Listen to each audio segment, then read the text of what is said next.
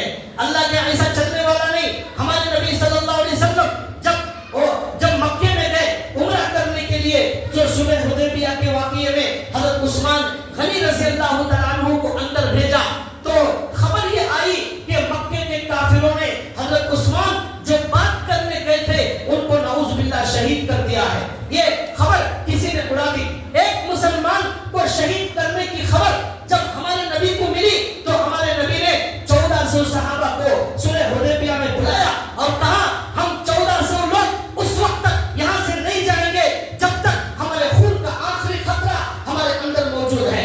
ہم انتقام لیے بغیر یہاں سے نہیں جائیں گے. آج مکے کے اندر چن چن کر ان لوگوں کا انتقام لیا جائے گا. انہوں نے ہمارے ایک صحابی کو شہید کر دیا.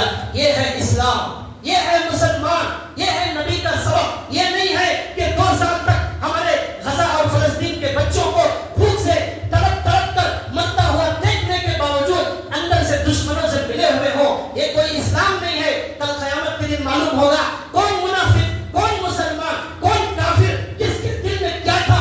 علیم بذات الصدور, علیم بذات الصدور. اس اللہ کو معلوم ہے کون کتنے پانی میں ہے, کس کا اسلام کیسا ہے, سب معلوم ہو جائے گا. اذا وقعت الواقعہ خافضۃ الرافعہ, جب قیامت آئے گی بڑے بڑے لوگوں کو ذلیل کر دیا جائے گا. دنیا میں معمولی سمجھے جانے والے لوگوں کو بادشاہ بنا دیا جائے گا. یہ قیامت جھٹا دینے والی اور اٹھا دینے والی ہے. بادشاہ چونٹی کی شکل میں زمین پر رینگتا ہوگا. حدیث میں آتا ہے یہ گھمنڈ کرنے والے, تکبر کرنے والے, عیش کرنے والے لوگوں کو اللہ چونٹی بنا دے گی. چونٹی, وہ چونٹیاں ہمارے پیروں کے نیچے آ رہی ہوں گی. بادشاہوں کو ایسا روتا جائے گا, تکبر کو خاک میں ملایا جائے گا.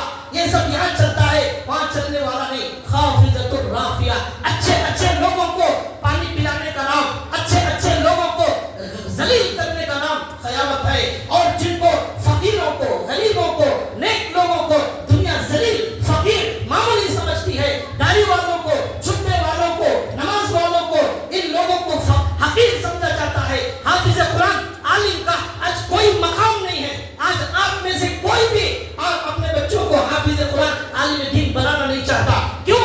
آپ کی نظر میں حافظ کا کوئی مقام نہیں ہے, عالم کا کوئی مقام نہیں ہے. آپ کی نظر میں مقام ہو یا نہ ہو اس سے کوئی فرق نہیں پڑتا. ہمارے نبی نے فرمایا کل قیامت کے دن یہ حافظ قرآن کھڑا ہو کر اپنے خاندان کے 10 لوگوں کی طرف اشارہ کرے گا. اللہ کہیں گے اے حافظ قرآن, آج تو تیرے انگلی سے اشارہ کر, جو جہنم میں جانے والا ہے اسے ہم سیدھا جنت میں بھیج دیں گے. وہاں کسی MLA کی سفارش نہیں چلے گی, کسی CM PM کی سفارش نہیں چلے گی, وہاں کسی بزنس مین کی سفارش نہیں چلے گی. وہاں چلے گی حافظ قرآن کی سفارش چلے گی, وہاں چلے گی عالم دین کی سفارش چلے گی, وہاں اللہ اللہ کرنے والے فقیر کی جو ہے سفارش چلے گی. تو بھائیو, یہ دنیا میں جو نظر آ رہا ہے کل قیامت کے دن سب الٹا ہو جائے گا. بڑے بڑے لوگ نیچے آ جائیں گے, نیچے رہنے والے اوپر چلے جائیں گے. یہ ہے قیامت کا دن. اللہ تعالیٰ نے یہاں پر کہا کہ یہ جو بہت سارے ممالک اندر سے دشمن سے ملے ہوئے ہیں, ان کا انجام بہت بدتر ہونے والا ہے, ان کا انجام بہت برا ہونے والا ہے. تو اندر کے جو منافق تھے, جھوٹے منافق, وہ باہر کے دشمنوں سے مل گئے اور مل کر اللہ کے نبی اور صحابہ کے خلاف سازش کرنے لگے. اب قرآن کریم میں اللہ تعالیٰ نے فرمایا, اب اللہ نے کہا باہر کے دشمنوں کو اللہ نے بھگا دیا, سب بھاگ گئے, 10,000 بھاگ گئے. اب یہ جو اندر کے 700 دشمن تھے یہ اٹک گئے, پھنس گئے. اب ان کا